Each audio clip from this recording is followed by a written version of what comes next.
Il était une fois, dans un pays paisible, une jeune femme chèvre belle et élancée, dotée de cornes dorées brillantes.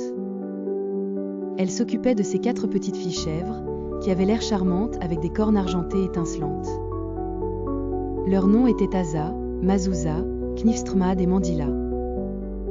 Un jour, elle les laissa seules pour aller chercher de la nourriture, les prévenant de Bilurti, un monstre redoutable. Avant de partir, la jeune femme rassembla ses enfants et dit « Écoutez bien, mes petites.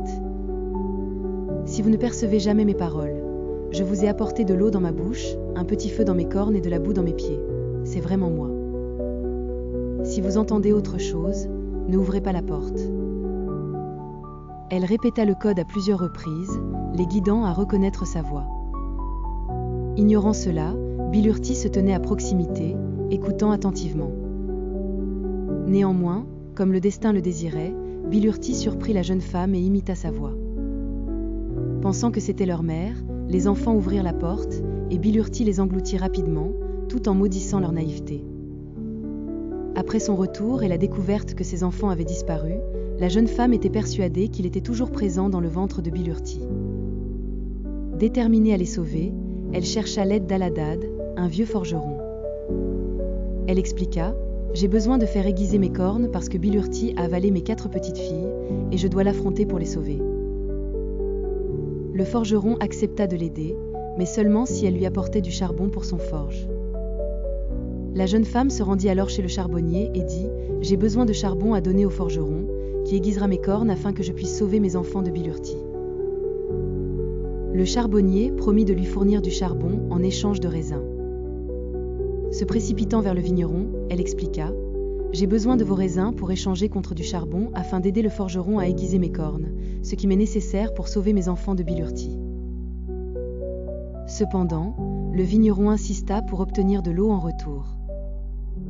Déterminée, elle se rendit à une source d'eau et dit « J'ai besoin d'eau pour m'aider à rassembler des raisins pour le charbonnier, qui me donnera du charbon pour le forgeron afin qu'il aiguise mes cornes pour que je puisse sauver mes enfants de Bilurti. » La source d'eau accepta de fournir de l'eau, mais insista pour obtenir de la musique des souffleurs, les joueurs de guetta, d'abord.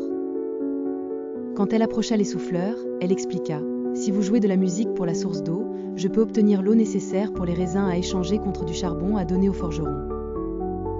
Il aiguisera mes cornes pour m'aider à sauver mes enfants de Bilurti. » Les souffleurs acceptèrent, mais seulement si elle leur offrait un festin de délicieuse nourriture. Réalisant qu'elle devait agir rapidement, la jeune femme courut vers le village voisin, le cœur battant d'urgence.